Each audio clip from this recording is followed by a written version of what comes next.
रहूं मैं जगमा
प्रणाम पिताजी। प्रणाम भैया। प्रणाम भाभी। पिताजी धीरे धीरे आप आगे आ जाइए।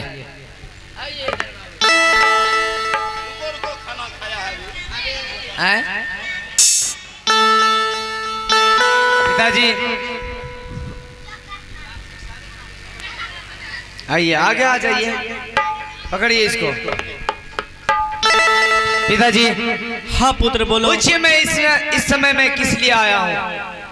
किस लिए आए हो पुत्र?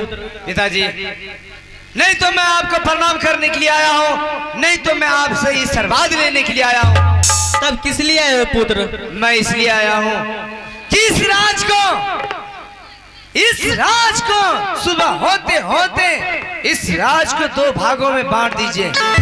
कमलराज, ऐसा बोलने से पहले तुम्हारा जवान क्यों नहीं कट के नीचे गिर गया? पिताजी मैं जो भी बोल रहा हूँ मैं सत्य बोल रहा हूँ। इसलिए पिताजी कहीं आप बहुत पुराने हो गए, बुरे हो गए, कहीं कल दिन मर जाएंगे तो इस राज को कौन बांट सकते हैं। इसलिए मैं आपको कहता हूँ मेरे दोनों भाई के नाम इस राज को 2 भागों में बांट दीजिए। नहीं कमलराज, मेरे जीते जी ये हरगिज नहीं हो सकता। क्या ये नहीं होगा तो आप पीछे हट जाइए, जाइए अपने जगह पे बैठ जाइए। बैठ जाइए। पिताजी आप टेंशन मत लीजिए, सब हम बतला। पिताजी बैठ जाइए आप। भैया जरा आगे आइए आप। लाठी रखिए पिता का। हाँ। मेरे भाई आगे आइए आप। आज तुम्हें क्या हो गया है जो अपने बड़े भाई की सामने, भाभी की सामने, पिता की सामने ये बहकी सी बातें बोल रहे हो? इस राज को बांटने के लिए कह रहे हो? क्या तुम पागल हो गए हो? नहीं भैया, देख रहा है पिताजी का उम्र अभी 4थापन चल रहा है। मेरे भाई जब पिताजी गुजर जाएंगे तो हम दोनों भाई आपस में इस राज को बांट लेंगे, लेकिन जब तक पिताजी जीवित है कम से कम इस राज को बांटने के बारे में तो मत बोलो मेरे भाई। भैया अभी यही कहते हैं। मैं तो सोचा था कि बड़े भैया को मैं बोलूंगा तो पिताजी को समझाएंगे। आप समझाने की जगह पे रास्ते के कांटा बन रहे हैं। नहीं कमलराज, मैं रास्ते का कांटा नहीं बन रहा हूँ। देखिए भैया, आप इस रास्ते का कांटा नहीं बने तो इस समय आपका इसी में भलाई है। तो आप धीरे धीरे आप पीछे हो जाइए। पिताजी आगे आइए आप।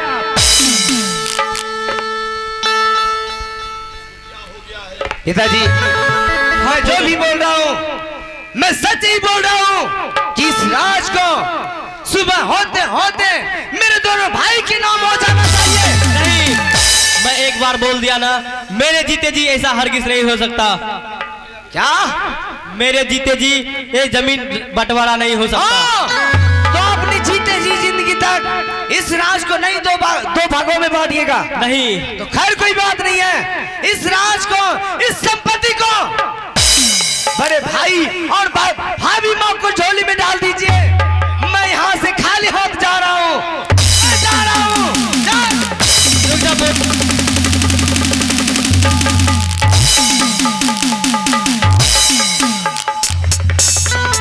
शिव भगवान बाबू के महामंत्री, महाराज क्या हो गया कमल को? ई पूर्वा हजरिया के गड्डी चलता चलता हजरिया बंद होले सब कोसिंग हेला देलखो। हाँ। ई 2000 में फेर में पड़लो छ। क्या हुआ? दोनों भाई हम कपर भंगी करबै था।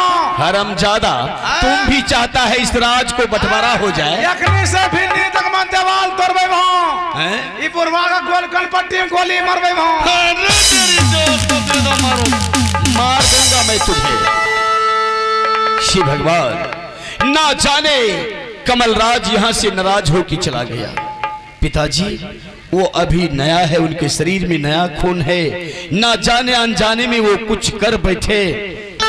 अगर कमलराज चाहता है कि इस राज को बंटवारा कर दे तो आप बांट दीजिए इस राज को। मुझे तो आपकी सेवा करने के लिए मिले, यही सबसे बड़ी बात पिताजी। नहीं पुत्र, ऐसा नहीं हो सकता मेरे जीते जी। आखिर आप राज को बांटने से क्यों इनकार हो रहे हैं? पुत्र, राजपाट में बांट दूंगा तो भाई भाई में मिलाप नहीं होगा, बल्कि खून होने लगेगा। सही कहते हैं आप, सही कहते हैं। वैसे भी अगर हम दोनों भाई में अभी राज को बांट लेते हैं तो ये हिमाचलपुर की प्रजा मेरे पिता को क्या कहेंगे? पिता जीवित है, भयारी में बंटवारा हो गया। ठीक है पिताजी, आपको विश्राम करने का समय हो चुका है, आप चलिए यहाँ से महल तक। हम दोनों प्राणी चलेंगे भोजन करने के लिए। ये मास्टर साहब को भी पिलाइए, बेचारा। चलिए मास्टर साहब, चाय एकरो इन कैमरा एक बार घूमिए, घर में देखते न गया। लिए चाय लिए दूल्हा। पिताजी चले गए, अब चलो हम दोनों प्राणी महल में भोजन करेंगे, कुछ मीठी मीठी बातें करेंगे। ठीक है साहब जी, चलिए। चल जाए, चलिए। ही बेशक की तो मेरी मोहब्बत हो, बेशक की तू मेरी मोहब्बत हो।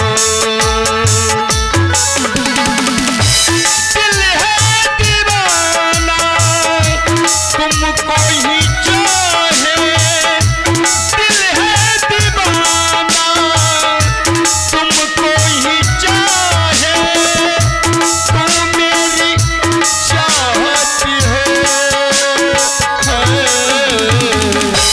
बेशक तुम मेरी मोहब्बत हो, हाय बेशक तुम मेरी मोहब्बत हो। दिल है दीवाना, आपको चाहे, दिल है दीवाना, आपको चाहे, तुम मेरी चाहत हो। बेशक तुम चलो महल चलते हैं। मेरी मोहब्बत हो, बेशक तुम